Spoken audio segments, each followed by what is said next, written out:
sobre la cuestión de los modelos de atención a víctimas, en el que dejamos, bueno, más bien estábamos haciendo una introducción la clase pasada sobre la problemática que se tiene en lo que respecta a las víctimas históricas y que esto representa para efectos jurídicos la creación de una ley que, como ustedes pudieron ver en su tarea y en el análisis que hicieron, pues el surgimiento de esta ley llamada Ley General de Víctimas, ¿no? que es muy interesante, cosa que pues es digna de señalar debido a pues que nunca había existido en años anteriores pues una ley que se enfocara completamente en las víctimas. Sí existían en algunos códigos penales, tanto los federales o los estatales, algunos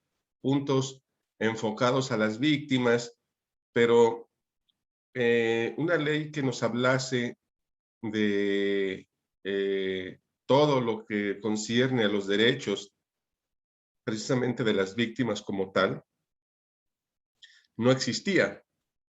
Entonces, todo esto debido a lo que venimos comentando del auge de las reformas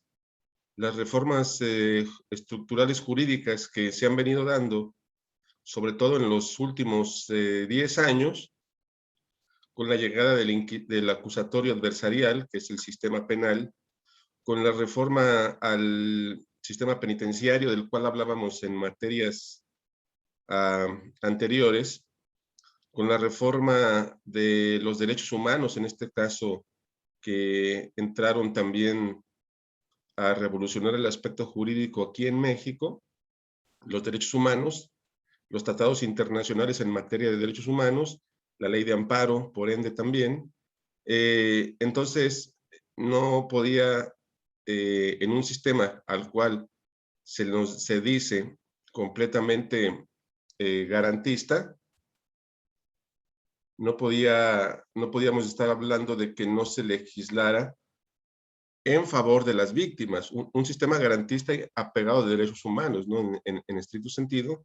Entonces, creo que es digno de aplaudir el que tengamos esta ley de Ley General de Víctimas como tal, debido a que pues tenemos ahí la referencia, ¿no? Tenemos ahí una referencia jurídica, más allá de lo que se sigan dando violaciones a los derechos humanos, se sigan dando pues la revictimización en varios sectores precisamente del sector público como tal.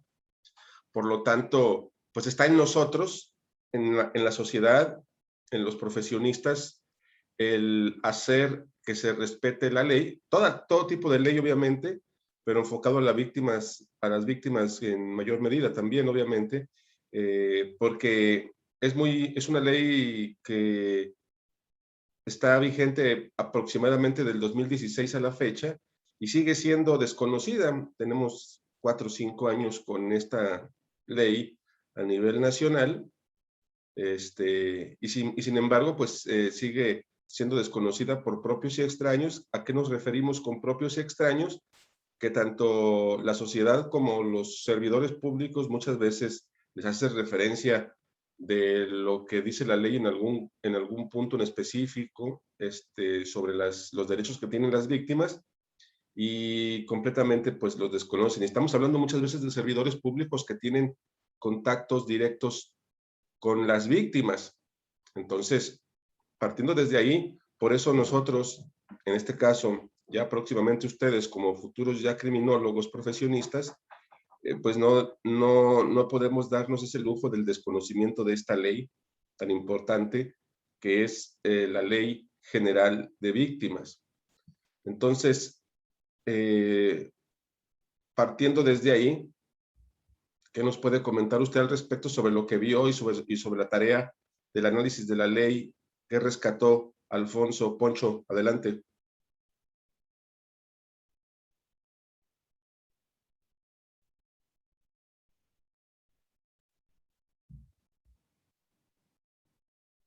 ¿Me escucha, Poncho? Tiene su micro. Ahí está, ahí está. Adelante, Poncho. Listo. Dentro de lo que corresponde, bueno, no sé, yo me quedé con una duda. Estaba viendo los antecedentes, pero esa se creó a base de que de los mismos derechos humanos, o se creó primero, como quien dice, la ley. Sí, dice que se empezó a forjar desde el 2016 ya como ley exacta. Pero esa es mi duda. ¿Desde tiempo atrás se venían viendo esas cosas? Sí, ¿Respaldar la igualdad? sí, efectivamente, es que entra esta ráfaga de derechos humanos a raíz del 2010-2011, donde se empiezan a reformar bastantes cosas, entre Sí, ellas el sistema acusatorio adversarial, que se complementa con derechos humanos, lo que es la ley de amparo, varias leyes y varios organismos se empiezan a reestructurar apegado a los derechos humanos. El sistema penitenciario es uno de ellos, obviamente, del cual hablábamos en sí. clases pasadas. Entonces, obviamente por esto también fue que decidieron a nivel nacional, los legisladores y el sistema en general, también reformar o crear, mejor dicho, una ley de víctimas, eh, porque más allá de que hacía falta una ley que específicamente nos hablara de los derechos humanos, eh, hacía falta también que se enfocara completamente en, en las víctimas como tal. Entonces, ya hay antecedentes, digo, en respuesta a tu pregunta, sí existían antecedentes ya sobre la creación de la ley y se concreta precisamente eh, en el año 2015 para que entrase en vigor a nivel nacional en el 2016, porque es una ley general, es una ley que se aplica a nivel nacional, no es una ley estatal que cada estado tenga su propia ley de víctimas, es una ley generalizada a nivel nacional. Oh, ya. Qué más, Poncho, nos puede aportar sobre lo que eh, concluyó sobre lo que es esta pequeña introducción, obviamente, a la general de víctimas? Bueno, también a lo que me quedó así también claro, entendí que las víctimas se va a respaldar, bueno, se basa dos, lo que es la ¿cómo? Activa y la subactiva. A ver, dije, chico, permítame, que de la directa y la indirecta, que la directa es la persona a la que sufre la agresión, pues, no sé, ya sea un golpe o una o X situación. La indirecta es la que está cerca de esa persona, por ejemplo, un familiar, un novio, el papá, o algo así, ¿no? Sí, bueno, eso es en la introducción de la ley, te habla de que existen, son conceptos y términos, ¿no? Las víctimas directas y las víctimas indirectas. Las víctimas directas son las que sufren el daño. Digo, Sí, te voy a poner el ejemplo de un homicidio. Eh, la víctima directa de un homicidio, ¿quién sería? ¿Quién te la imaginas? persona que fue La que fue en un homicidio, pues asesinada. la persona. Ujú. Esa es una víctima directa, Sí, fallecida ya. ¿Quiénes serían las víctimas sí, indirectas de esa persona? los papás de esa persona que está asesinada. Los familiares, ya sean papás, hijos, esposa, esposo, o sea, Sí, los allegados principales a esa víctima directa es lo que comúnmente llamamos las víctimas indirectas. Entonces, a eso es a lo que se refiere ese punto. ¿Era tu pregunta sobre eso? sí, Ah, perfecto. Sí, víctimas directas, el afectado principal. Víctimas indirectas, los afectados secundarios que tienen consecuencias de esa situación. ya. También, bueno, chequé que las personas, bueno, las personas gozaban de todas bueno, recibieron atención ya sea del Ministerio Público, psicológica, de hospitalaria, para cualquier agresión que lleguen a tener, que tienen el derecho de recibirlo, ya que esto se establece en el artículo, me parece, 76, en el compuesto L, me parece. Bueno, Sí, es- adelante, adelante, perdón. eso chequé, eso, bueno, eso decía ahí, ¿verdad? Sí, no, bueno, la ley es, yo creo que es muy completa la ley. Ahora que nos metamos a analizarla en sus puntos, yo creo que más esenciales. Sí, No es una ley tampoco tan extensa como se pueden dar cuenta de que comprenda cientos de artículos. Es una ley concreta, fácil, sencilla, digerible. Este, entonces, tiene bastantes puntos ahí interesantes como ese que estás mencionando. Primero que nada, pues una terminología, ¿no? El glosario general, los derechos que tienen las víctimas, existe el fondo para víctimas. Entonces, hay muchos derechos que tienen las víctimas que desconocemos o que se desconocen, en este caso en términos generales. Lo que es las reparaciones integrales de atención médica, psicológica, gastos funerarios, gastos de transporte, para cuando las víctimas, en este caso en estados de situación precaria económica, que son víctimas que son muy vulnerables, los grupos marginados, comunidades indígenas, que constantemente, históricamente han sido víctimas. sí, Entonces, a ellos se supone que con la ley, digo, estamos hablando del supuesto que dice la ley, hay que aplicarlo porque no se aplica. Entonces, esa es la importancia de conocer la ley para nosotros como como criminólogos, obviamente también victimólogos, por ende, tendríamos en su caso que defender precisamente esos derechos de las víctimas, que es una de las labores también de la criminología, ¿no? El conocer los derechos de las víctimas para en su momento cuando nos encontremos o se encuentren ustedes en el servicio público o ya sea en el servicio privado, ejerciendo sus funciones, sepan precisamente los derechos que tienen, tanto ustedes, obviamente, como personas, en el caso de que sean víctimas, sus familiares, sus amigos, sus amistades, pero también las personas que se acercan con nosotros a pedirnos alguna asesoría o algún apoyo sobre las circunstancias que ha vivido. Entonces, por eso mismo, vuelvo a recapitular, es muy importante el conocimiento de la Ley General de Víctimas y por ende la tocamos a profundidad en esta materia. Muy bien, Poncho. ¿Qué más? Mm, a ver, checa porque no recuerdo ahora sí que mucho. A ver, mientras ahí le checa, vamos con Paola. Paola, ¿cómo Sí, estás?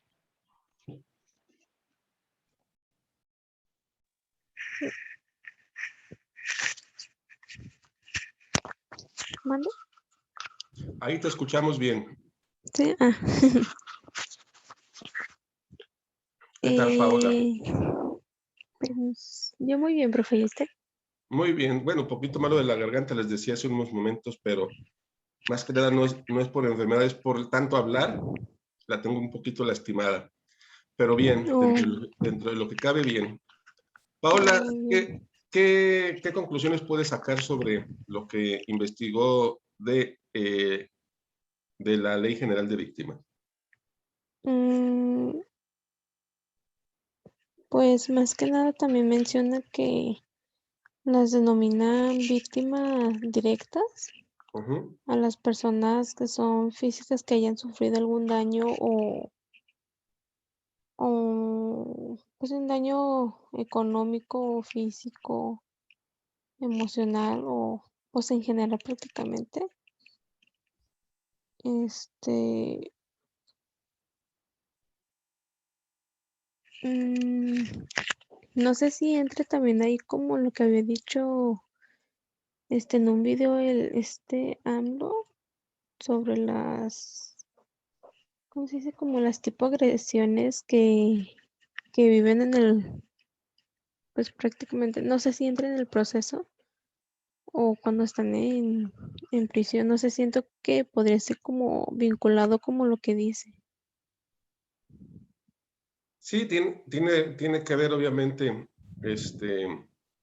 por esas cuestiones del el decreto presidencial que se dio recientemente, en el que me imagino que te refieres a todo lo que se expresó sobre el sistema penitenciario de las personas que pueden adquirir su libertad porque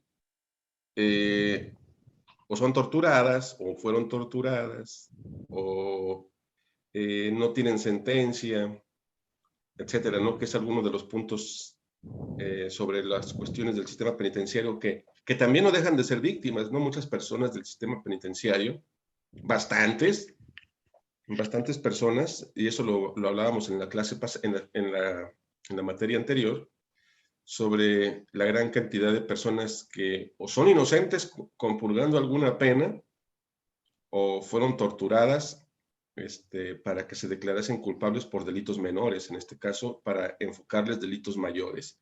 Entonces, encontramos también ahí en el sistema penitenciario, compurgando penas carcelarias a una gran cantidad enorme de personas que no tienen sentencia, que fueron torturadas, que han sido violentadas en sus derechos humanos. Y esas personas, obviamente, no dejan de ser víctimas. Entonces, también para ellas entra la Ley General de Víctimas en algunos puntos importantes, pero también entra algunos puntos esenciales de lo que mencionábamos de la Ley Nacional de Ejecución Penal. Muy bien. ¿Qué más? ¿Qué más, Paola?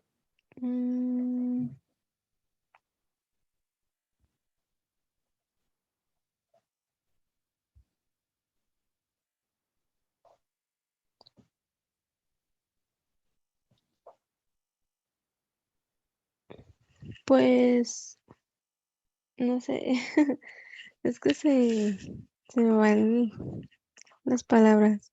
Bueno, está bien, no se preocupe. Vamos con Evelyn. Evelyn, ¿cómo estás? Bien, gracias. Qué bueno, qué bueno.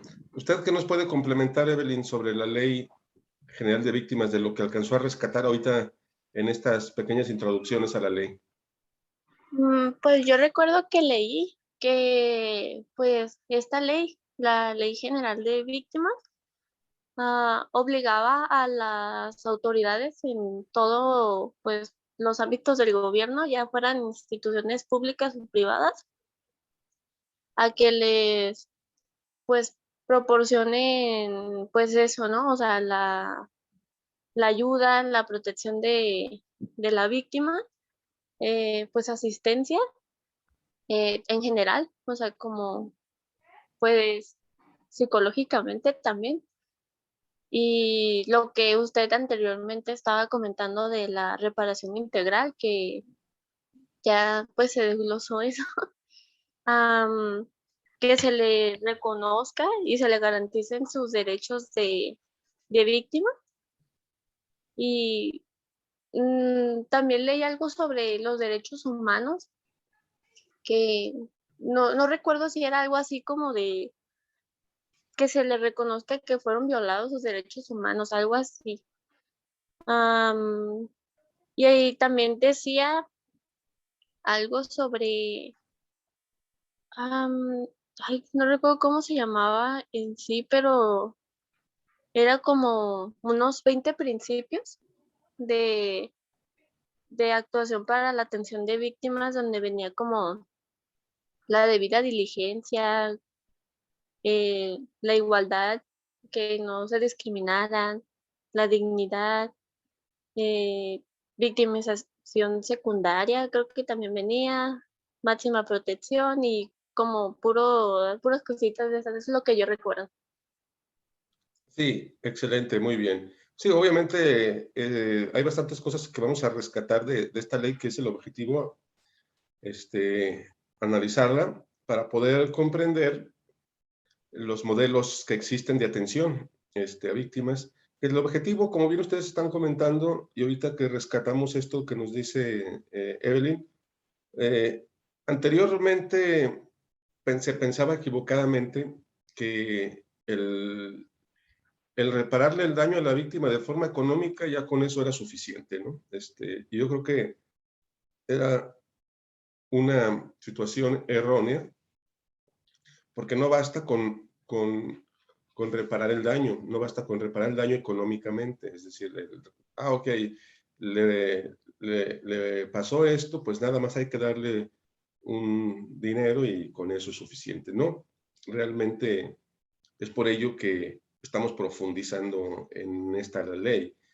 El legislador en su momento, cuando crea la Ley General de Víctimas, hablando del legislador, los legisladores en general, pues tuvieron obviamente las asesorías y la influencia de los derechos humanos para llevar a cabo la creación de la misma con un enfoque completamente de derechos humanos.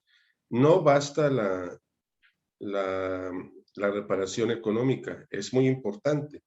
Sin embargo, pues se le agrega la reparación integral del daño, de lo que comentaba Evelyn, en lo que corresponde a que, ok, económicamente vamos a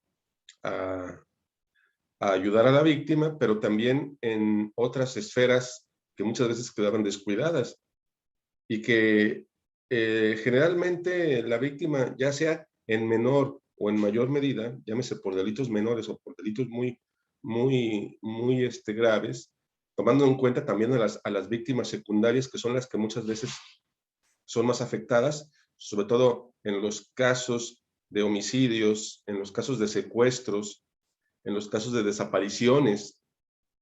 Las víctimas secundarias, que son los familiares, son los que están constantemente con el problema psicológico que prácticamente es constante, ¿no? Nada más de imaginarnos esa situación, podemos pensar por las cuestiones que pasa las víctimas secundarias, que son los familiares, cuando no saben el paradero de sus familiares, se dan cuenta que se los llevaron grupos criminales o inclusive muchas veces los mismos autoridades y ya no los encuentran, están desaparecidos y que pasan meses, años y siguen con la incertidumbre. Esto representa pues una situación lamentable para la cuestión psíquica, psicoemocional de las personas que son las víctimas secundarias, como te puedes dar cuenta, ¿no? El estar siempre con la incertidumbre del qué pasó, dónde está, qué le sucedió, dónde quedó su cuerpo, etcétera, si es que fue asesinado, o siguen todavía con la esperanza de que algún día aparezca. Y de esas víctimas secundarias, en estas características existen miles y miles y miles de personas, porque la desaparición forzada o la cantidad de desaparecidos en México se cuenta por miles y miles y miles desde los años 60 hasta la fecha, que es cuando empieza la denominada guerra sucia, que es precisamente un punto por ahí a considerar histórico del pasado negro de México. Por lo tanto, no nada más es repararle económicamente, es repararle atención médica, psicológica, y demás cuestiones de la no repetición de las situaciones X, ¿no? Entonces, es un conjunto de situaciones que engloba la Ley General de Víctimas. Obviamente, jamás la víctima va a ser la misma, ya sea la secundaria o la primaria, y todos en algún momento dado, cuando somos, o sean, en algún momento dado que Dios quiera y nunca nos pase, que seamos víctimas de algún delito, realmente, desde el punto de vista psicológico, no volvemos a ser las mismas personas, ¿no? Con un simple asalto, con un simple robo, con un simple problema de índole delictivo en nuestra contra, por muy menor que sea, deja una huella y una secuela.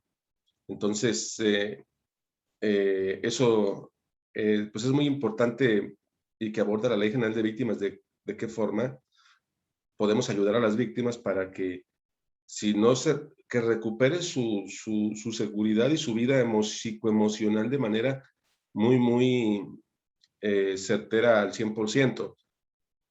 Realmente nunca vuelve a ser lo mismo. Esa es una realidad. Llámese delitos menores o delitos graves que pueda sufrir la persona, ya sea porque sea víctima directa o indirecta, pero sí lo que se pretende es auxiliar y ayudar al 100% para tratar de que la víctima vuelva a su vida normal.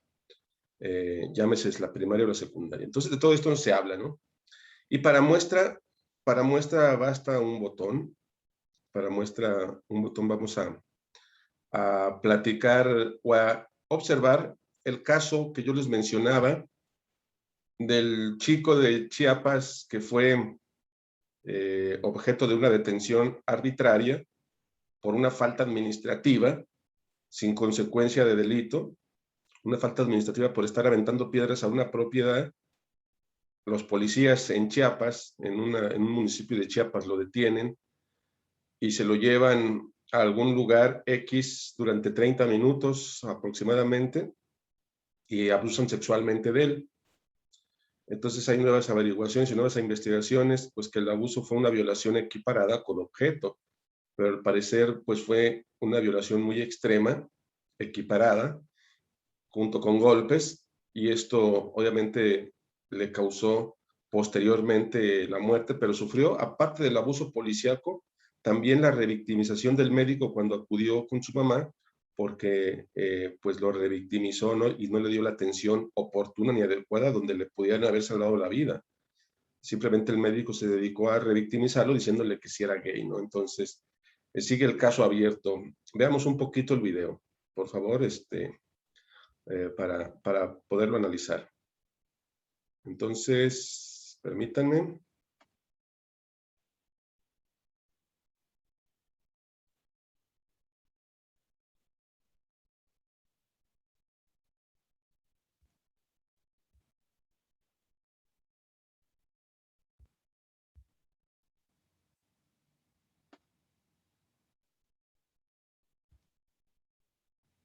Me dicen si se escucha bien.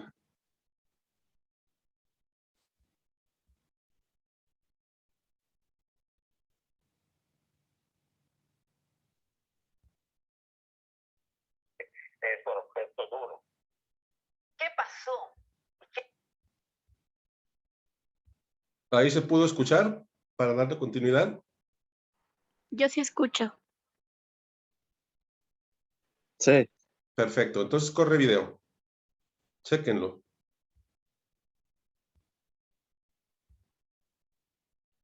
En proteger a los policías. ¿O quién está tan interesado en no mostrar las imágenes completas? Dice el fiscal, fue golpeado, fue abusado sexualmente y así lo dicta la necropsia.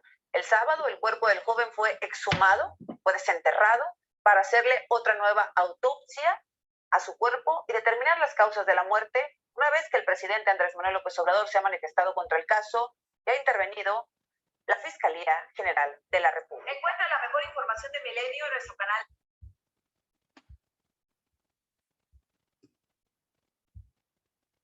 Bueno, mientras tanto, han pasado ya 21 días de la muerte de José Eduardo Ravelo, de 23 años. Recordará el joven veracruzano que fue golpeado y violado, presuntamente por policías de Mérida y Yucatán.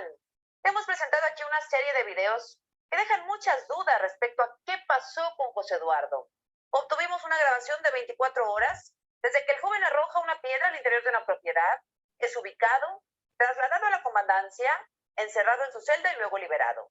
Sin embargo, en los videos a los que logramos obtener acceso, no se muestra en ningún momento la detención. Solo tenemos dos fotografías sin ubicación y sin hora. Por alguna razón, la autoridad sigue escondiendo datos relevantes sobre el caso. José Eduardo Ravelo fue detenido por policías de Mérida el 21 de julio tras ser denunciado por arrojar piedras a transeúntes y lesionar a uno de ellos. Fue trasladado a la comandancia y lo encerraron a una celda de la que salió al día siguiente.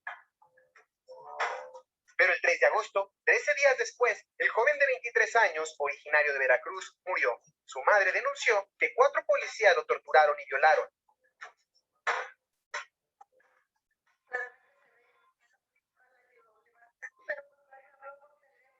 Me dijo que la patrulla lo había violado. Después, salí en la cárcel. Milenio tuvo acceso a las 24 horas de los videos de las cámaras del C4 y la comandancia de Mérida, así como copias de los reportes policiales, donde, entre otras cosas, Nuevamente hay contradicciones en los horarios de la detención. Las cámaras de la terminal de taxi foráneas sobre la calle 62 del centro de Mérida captan cuando Ravelo lanza la piedra. El reloj marca las 9:17. 2 minutos después, la cámara registra el arribo de la unidad 264. El reporte elaborado por la policía municipal identifica a Ravelo en la calle 71, donde habría sido interrogado.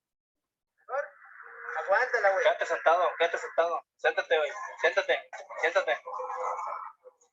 Quédate sentado, carnal. Quédate sentado, ahí sentado.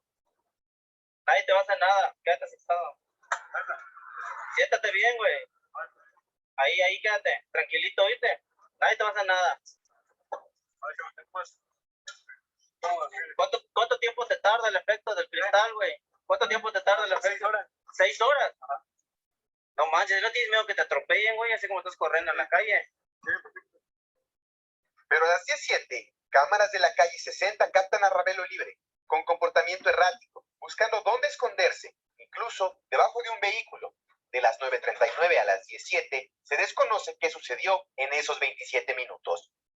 Finalmente fueron policías de otra unidad, la 269, quienes aseguraron al joven y lo trasladaron a la comandancia. Del momento de la detención, no se ha dado a conocer video, pero sí fotos donde se le ve boca abajo con esposas, pero solo en las manos y no en los pies, como luego Ravelo declaró. Desde ahí, sí hay video del recorrido de la patrulla sobre 8 vialidades, la 69A, 64, 67, 56, 65A, 56, 59 y la 52. El recorrido, de casi 2 kilómetros, habría durado 12 minutos y en las imágenes registradas no son perceptibles agresiones en la patrulla. No son perceptibles agresiones en la patrulla, evidentemente. Aún con estos videos, seguimos sin saber qué hizo José Eduardo durante 27 minutos. 27 minutos entre que los policías de la patrulla 264 lo ubican, vimos, lo interrogan, pero no lo detienen. ¿Por qué, si esa fue la unidad que atendió la denuncia? ¿Por qué no lo detuvieron entonces? Pues fue hasta media hora después aproximadamente cuando los policías municipales a bordo de otra patrulla, de la 269, fueron quienes lo llevaron a la comandancia, aunque en la bitácora se asegura que fue la 264. Inconsistencias muchísimas. En esta otra parte veremos cómo el joven fue atendido, si a esto que vamos a ver se le llama atender, por el médico Juan Sil Vázquez, quien determinó que la vida de Ravelo no corría peligro. Otra inconsistencia se da en el parte policial, pues primero, se registra que la detención la hizo la unidad 264, la primera que atendió la denuncia, pero fue la 269 la que lo entregó. Además, marca la entrega a las 10:50 de la mañana. Mientras las cámaras que registran el ingreso de la unidad 269 a los separos indica que son las 10:31 de la mañana. Cuando Ravelo llega a la comandancia, es inmovilizado por los uniformados. Mientras yace en el suelo, el médico en turno realiza al menos 3 revisiones. La primera a las 10:48. La segunda a las 11:03. Y la última a las 11:11. El joven estuvo todo el tiempo en piso y afuera de la comandancia.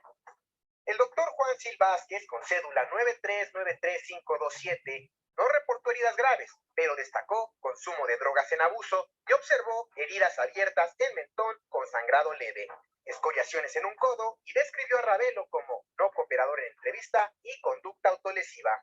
A las 11:15, el joven es arrastrado inconsciente por 2 oficiales hasta una celda en la que el correr del reloj muestra que tardó casi 5 horas en poder levantarse. En las 24 horas que ahí estuvo, los videos grabaron que recibió agua y alimentos, que conversó con los custodios y que la celda fue limpiada. Ravelo solo se pierde de vista por 6 minutos, entre las 7:30 y las 7:36 de la mañana del día siguiente, cuando sale para presentarse en una audiencia ante un juez calificador que determinó dejarlo en libertad. Ravelo abandona el edificio 25 horas y 6 minutos después, a las 11 de la mañana con 8 minutos. Lo hace consciente, pero desorientado. Para Milenio Noticias, Amílcar Salazar Méndez.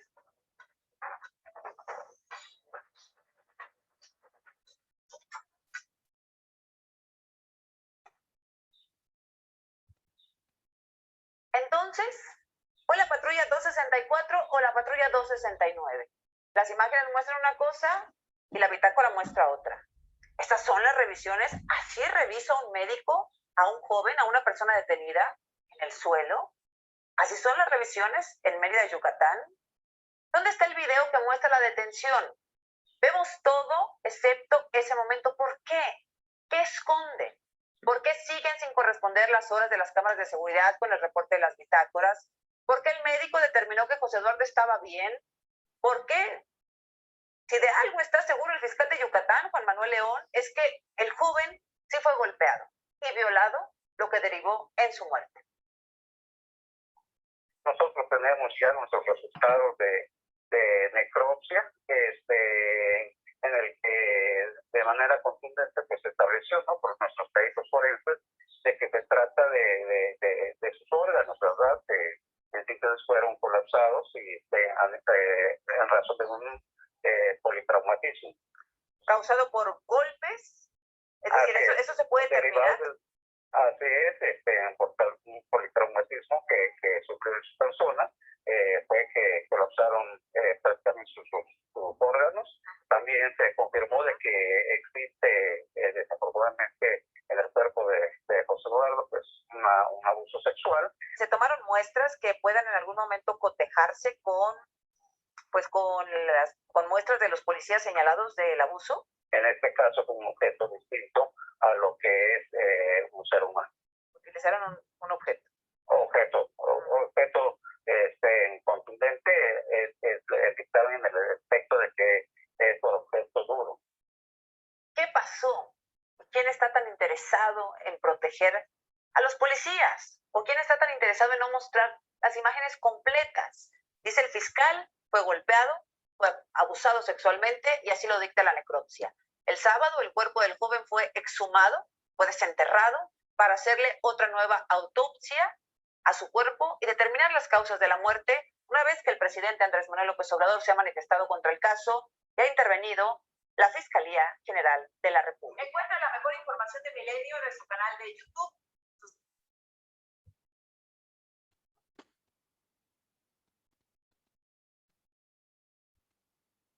Bien, ¿qué opinan de este caso?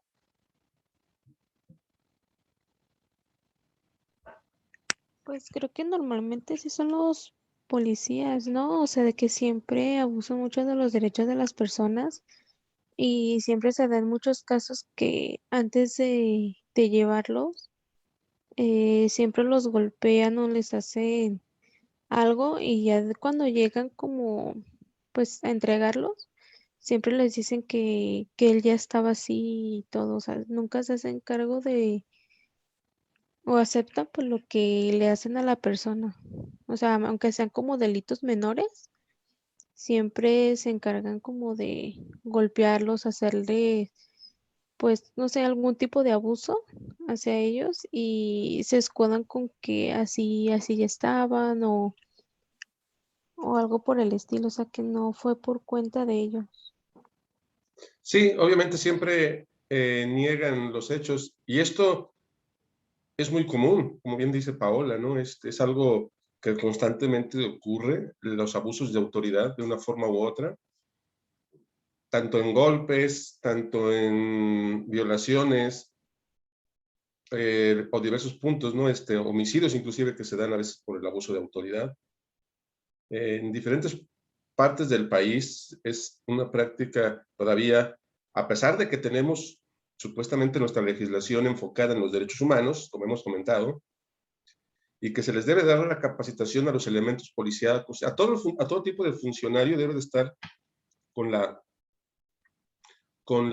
perspectiva precisamente del enfoque de derechos humanos, desde un policía hasta un juzgador.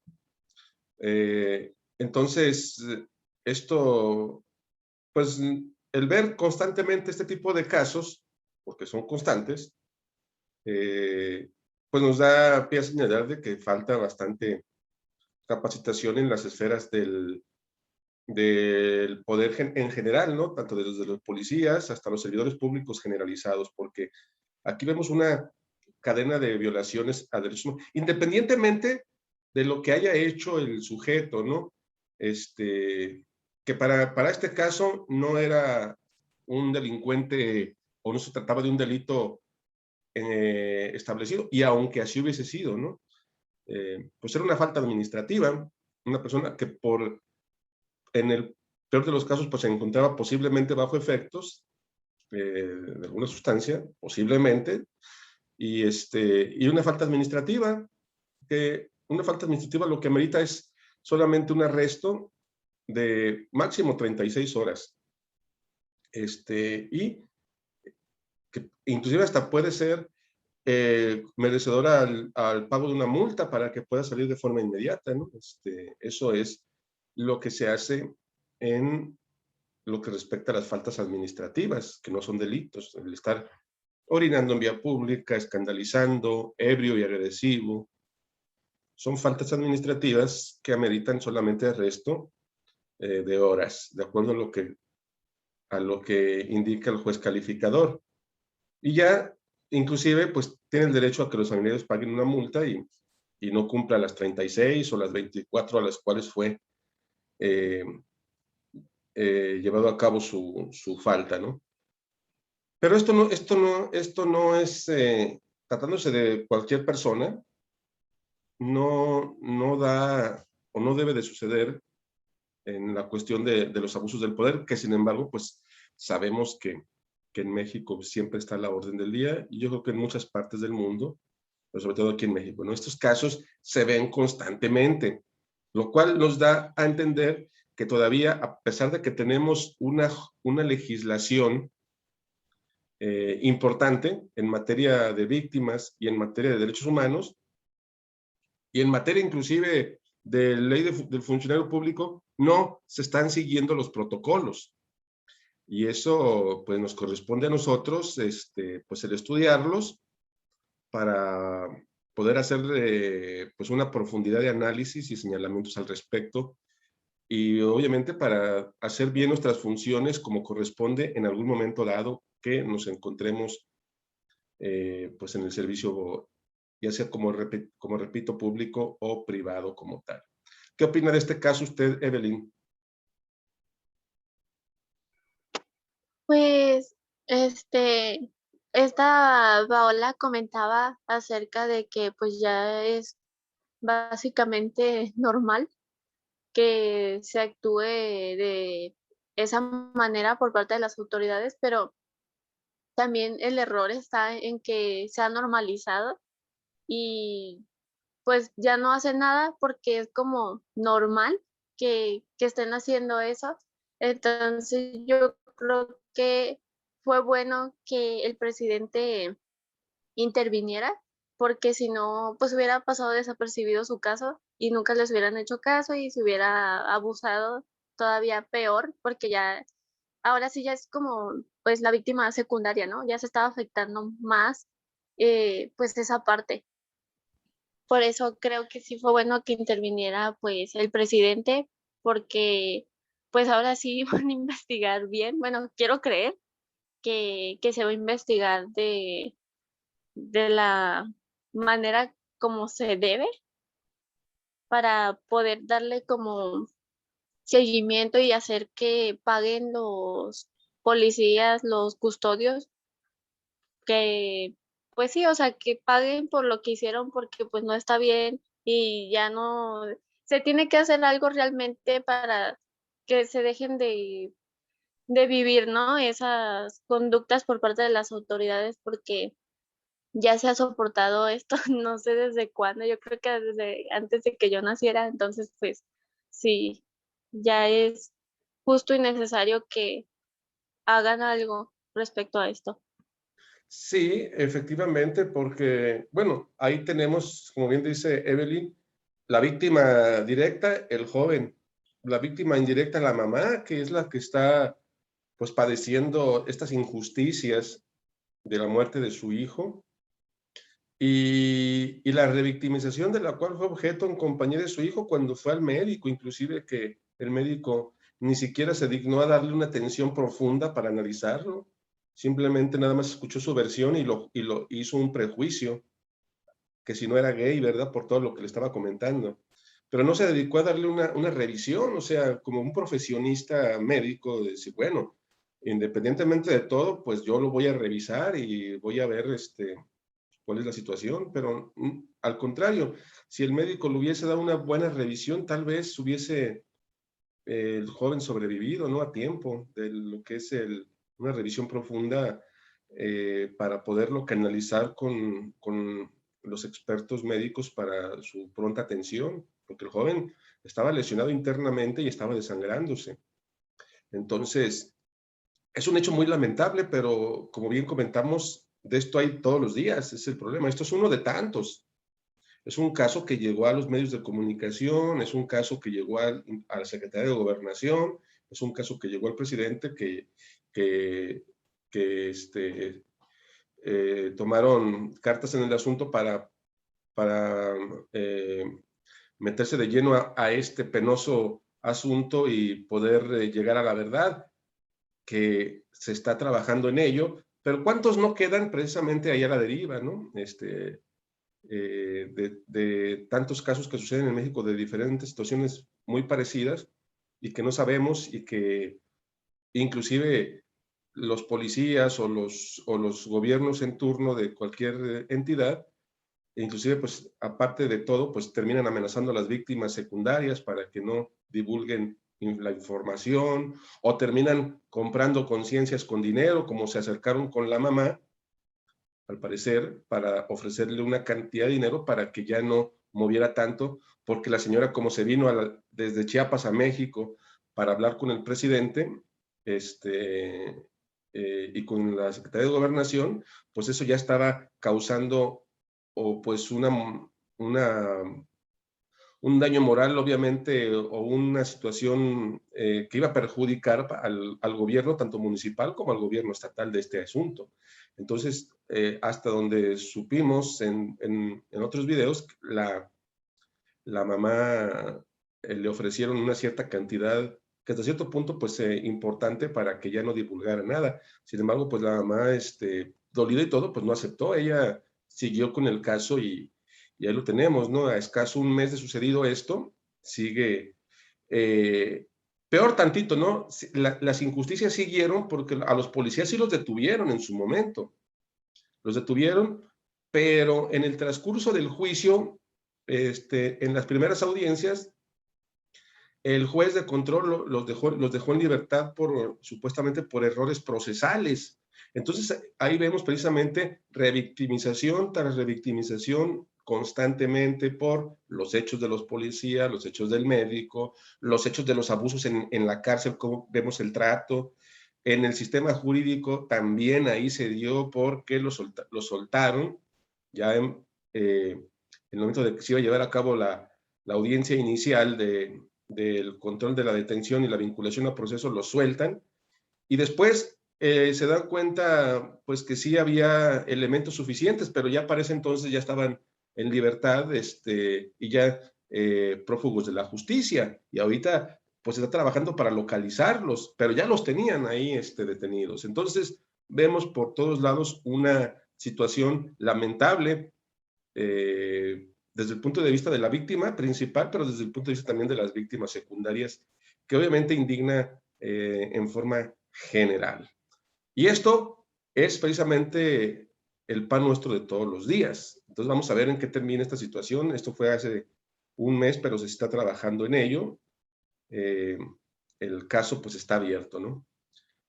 Y pues hablar de la Ley General de Víctimas es precisamente para este tipo de situaciones y para todo tipo de casos similares, llámese en mayor o menor medida, ¿no? La atención, la preparación de los funcionarios, pero también en su caso de que haya sucedido ya los abusos, también se les debe de dar una atención a la persona, a la mamá en este caso, que es la víctima secundaria, de manera correcta, de acuerdo a una reparación integral del daño en todos los aspectos: atención médica, psíquica, psicológica, gastos diversos para traslados de los diferentes puntos del país a otro. Eso es lo que se debe de estar realizando en estos momentos con la mamá, precisamente, que está moviéndose y que se le debe dar protección, porque imagínate, donde no se le dé protección a la mamá, pues también ahí queda vulnerable ante las esferas del poder.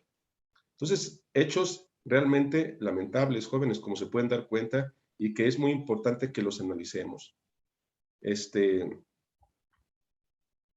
¿Sí queda claro, jóvenes?